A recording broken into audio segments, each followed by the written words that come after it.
कमला देवी चट्टोपाध्याय का जन्म 3 अप्रैल 1903 बेंगलोर, कर्नाटक में हुआ था। स्वतंत्रता संग्राम सेनानी और समाज सुधारक कमला देवी चट्टोपाध्याय नारी आंदोलन की पथ प्रदर्शक तथा भारतीय हस्तकला के क्षेत्र में नव जागरण लाने वाली गांधीवादी महिला थी। वे एक सामाजिक कार्यकर्ता, कला और साहित्य की समर्थक भी थीं। जिंदगी की तन्हाई और महात्मा गांधी के आह्वान के चलते वे राष्ट्र सेवा से जुड़ गई थी। देश के हस्तशिल्प और हस्तकरघा क्षेत्र को एकीकृत करने और उसे राष्ट्रीय स्तर पर एक नई पहचान देने वाली कमला देवी चट्टोपाध्याय को महात्मा गांधी बहुत मानते थे और इस निर्भीक स्वतंत्रता सेनानी को उन दिनों गांधी जी की सुप्रीम रोमांटिक हीरोइन का खिताब दिया था।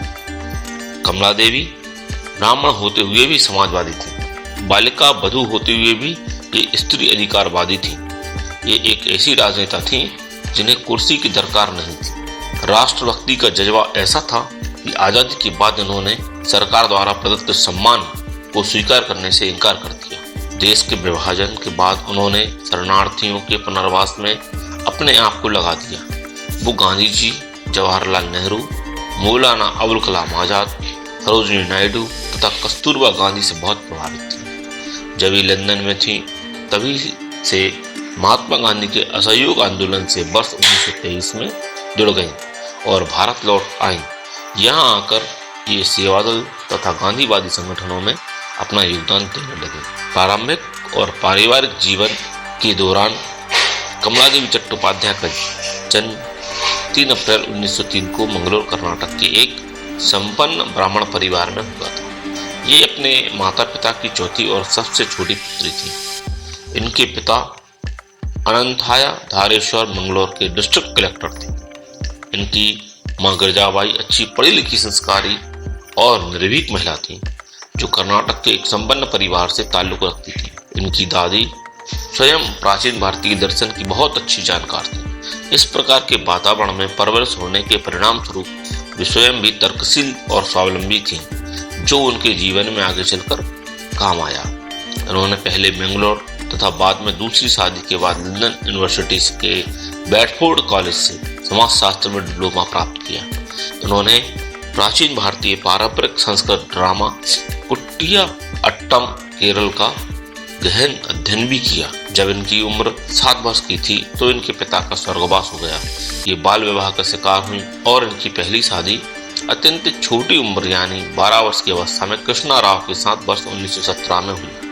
परंतु दुर्भाग्यवश 2 वर्षों के अंदर ही कृष्णा राव की वर्ष 1919 में मृत्यु हो गई तथा अपनी स्कूली शिक्षा के दौरान ही ये विधवा हो गई। बाद में अपनी पसंद से वर्ष 1919 में ही सरोजिनी नायडू के छोटे भाई हरेंद्रनाथ चट्टोपाध्याय के साथ पुनः विवाह के बंधन में बंध गई। हालांकि जात पात में विश्वास रखने वाले उनके रिश्तेदारों ने इसका घोर विरोध किया। शादी के कुछ दिनों बाद कमला देवी हरेंद्रनाथ के साथ लंदन चली गईं। हरेंद्रनाथ भी कला, संगीत, कविता और साहित्य में रुचि रखने वाले व्यक्ति थे, लेकिन दोनों की विचारधाराओं में मेल नहीं होने के कारण यह संबंध अधिक समय तक नहीं चला और इसकी परिणति तलाक के रूप में हुई।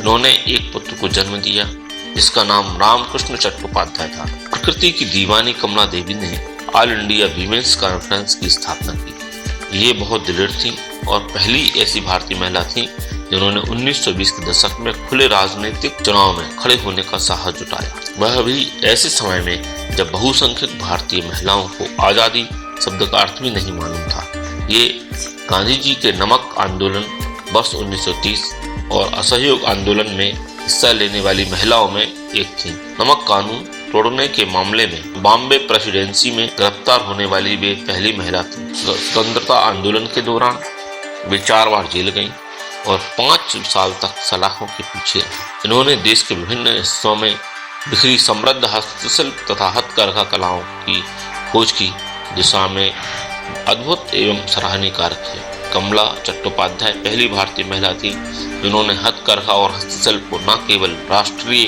बल्कि अंतर्राष्ट्रीय स्तर पर पहचान दी। आजादी के बाद इन्हें वर्ष 1952 में ऑल इंडिया हैंडीक्राफ्ट का प्रमुख नियुक्त किया गया। ग्रामीण इलाकों में इन्होंने घूम घूम कर एक पारखी की तरह शिल्प और हस्तकरघा कलाओं का संग्रह किया। इन्होंने देश के बुनकरों के लिए जिस शिद्दत के साथ काम किया, उसका असर यह था कि जब ये गांवों में जाती थी तो हस्तशिल्प बुनकर जुलाहे सुनार अपने सिर से पगड़ी उतारकर इनके कदमों में रख देते थे। समान प्रेम की भावना से प्रेरित होकर इनको हथकरघा मां का नाम दिया। भारत में आज अनेक प्रमुख सांस्कृतिक संस्थान इनकी दूरदृष्टि और पक्के इरादे के परिणाम हैं, जिनमें प्रमुख हैं नेशनल स्कूल ऑफ ड्रामा, संगीत नाटक academy, central cottage industries, emporium और क्राफ्ट काउंसिल ऑफ इंडिया। इन्होंने हस्तशिल्प और कोऑपरेटिव आंदोलनों को बहुत बढ़ावा दिया, भारतीय जनता को सामाजिक और आर्थिक रूप से विकसित करने में अपना योगदान दिया।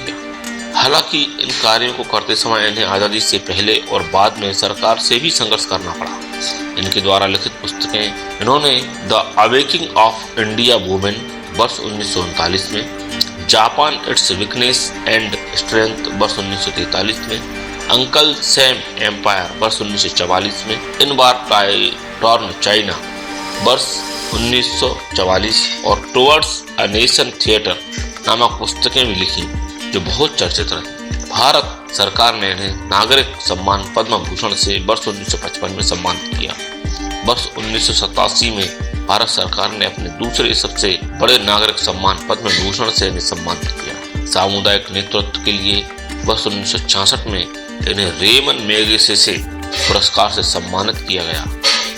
इन्हें संगीत नाटक अकादमी की द्वारा फेलोशिप और रत्न सदस्य से सम्मानित किया गया। संगीत नाटक अकादमी के द्वारा ही वर्ष 1974 में इन्हें लाइफ टाइम अचीवमेंट पुरस्कार भी प्रदान किया गया। यूनेस्को में इन्हें वर्ष 1977 में हैंडीक्राफ्ट को बढ़ावा देने के लिए सम्मानित किया था। शांति निकेतन ने अपने सर्वोच्च सम्मान देसी कोट्टम से सम्मानित किया। दिनांक 29 अक्टूबर 1988 में वे स्वर्गवासी हो गए।